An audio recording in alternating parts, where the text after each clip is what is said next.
Ketika aku rilis lagu Oke, itu memang pada di saat pandemi. Aku sebenarnya udah lama gitu ngerasa seperti apa yang aku ceritakan di dalam lagunya. Karena aku juga bikin lagu itu kebetulan di tahun 2019.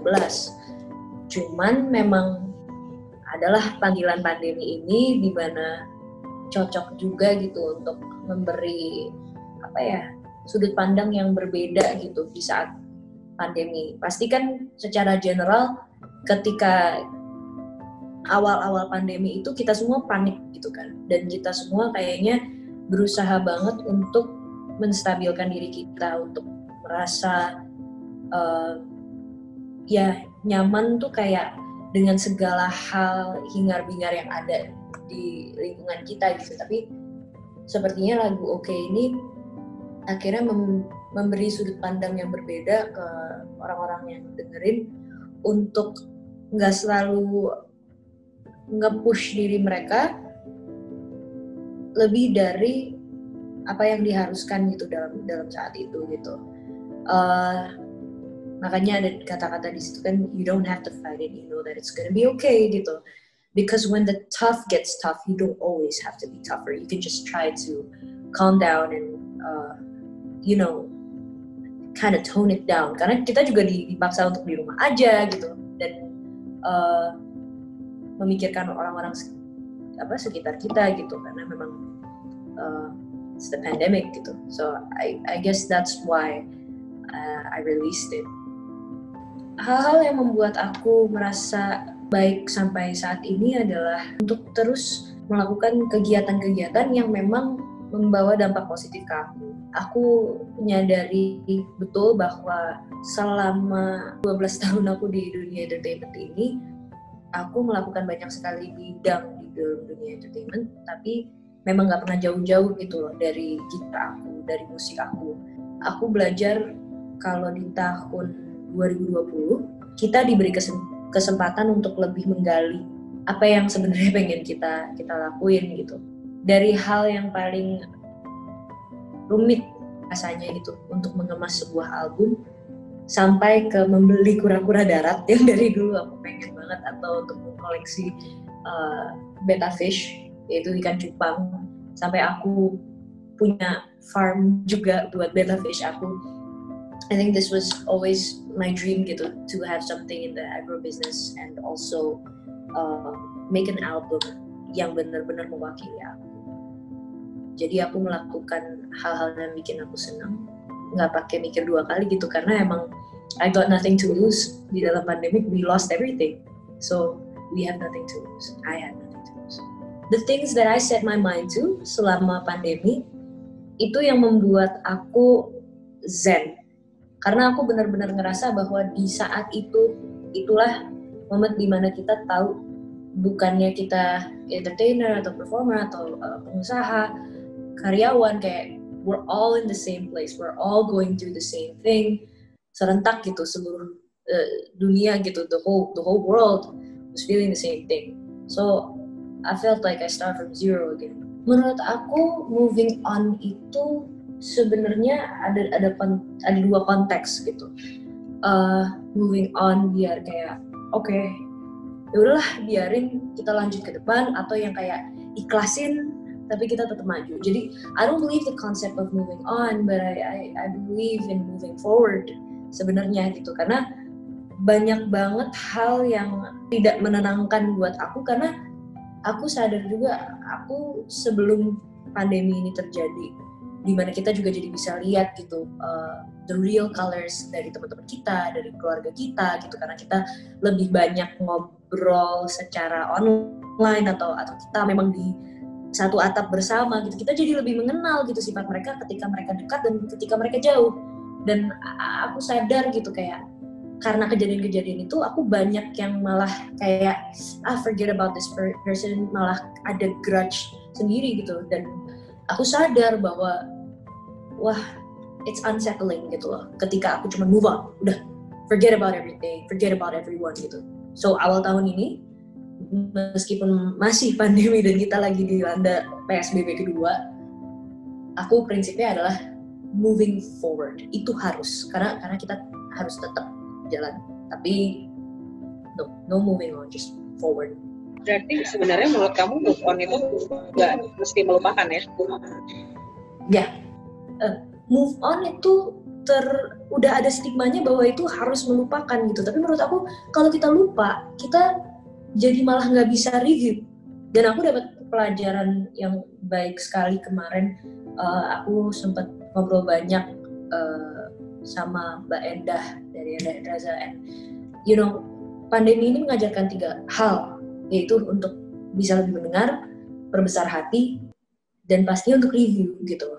Dan menurut aku karena di dalam generasi instan kali ya, jadi ketika dilanda sebuah masalah, pengennya tuh buru-buru kelar aja, ganti yang baru gitu. Sedangkan Mbak Endah sebagai orang di dalam culture 90s gitu, beliau merasa bahwa seharusnya sesuatu yang sulit harus dihadapi, ketika tidak bisa dibenahi, coba di-review kenapa, baru maju. Karena ketika kita bisa review dan benar-benar tahu pro dan kontranya, kita bisa mengikhlaskan itu terjadi gitu. Jadi aku nggak percaya sama konsep kayak harus melupakan satu bagian dari hidup kita gitu. As hurtful as it is, itu yang bikin kita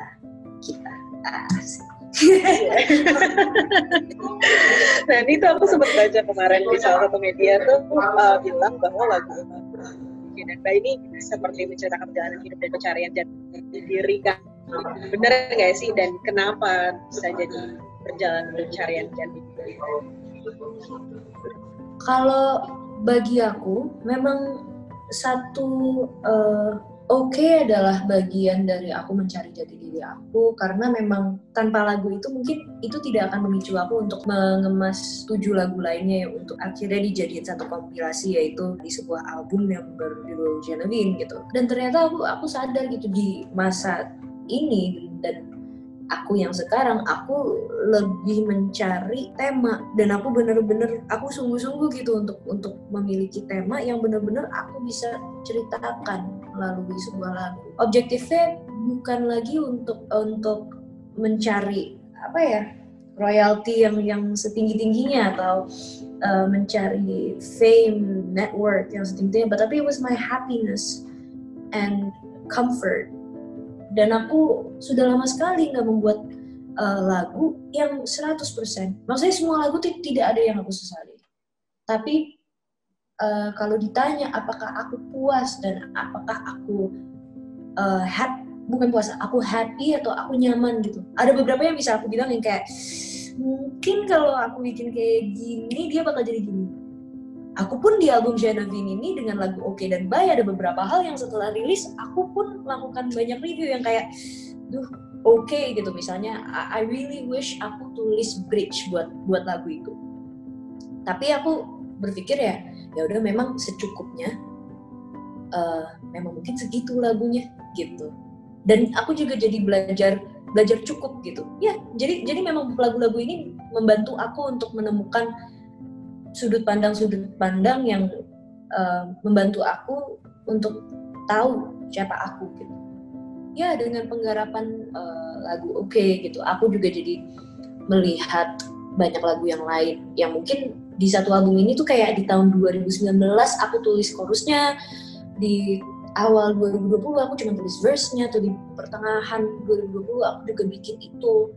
Bahkan ada yang 1 hari sebelum aku rekaman, aku baru bikin lagunya gitu. Dan ya, it's always based from me. Pastinya kan aku ketemu produser, belum lagi aku ketemu sama vocal director, aku di-direct oleh Gamal and Kamga, dan mereka pasti kan kasih beberapa masukan untuk notasi dan lain sebagainya. Tapi memang garis besar dari lirik-lirik tersebut is me, dan rata-rata dari lirik-lirik tersebut memang aku yang tulis juga. Jadi why I named my album Genevieve is because that was the name of my first baby, and my baby is my guitar.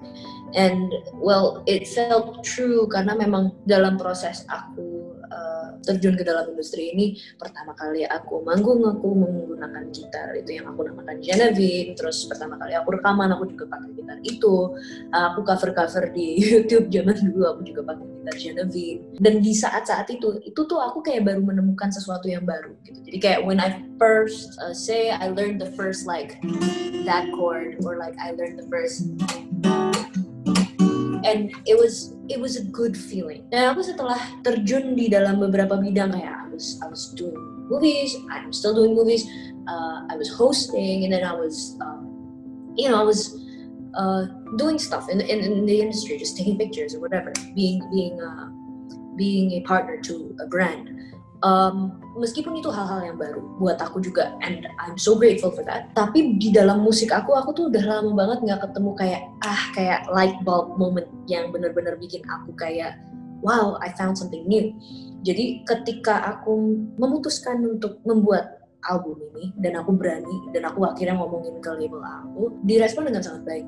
Dan aku merasa bahwa di titik itu aku ngerasa kayak ada dengan light bulb moment, sama seperti aku pertama kali mendapatkan gitar yang aku namakan Genevieve dan lain sebagainya. Kenapa namanya itu specifically is because I had a dream once, dan di dalam mimpi itu aku kayak lagi di ruang persalinan dan aku melahirkan sebuah gitar yang aku beri nama Genevieve. Kenapa Genevieve? It's a complicated story. So itu aja.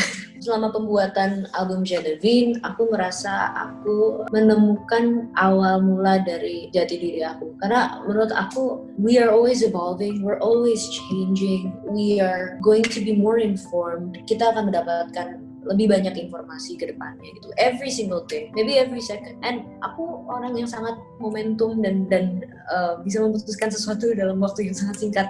Dan menurut aku itu tuh kayak sebuah, aku sih mau bilang itu skill aku juga gitu, karena to be a decision maker sometimes it is very complicated thing. Dan selama pembuatan album ini tuh aku benar-benar menggunakan insting aku gitu, dan segala keberanian aku untuk kayak yes, no, maybe gitu.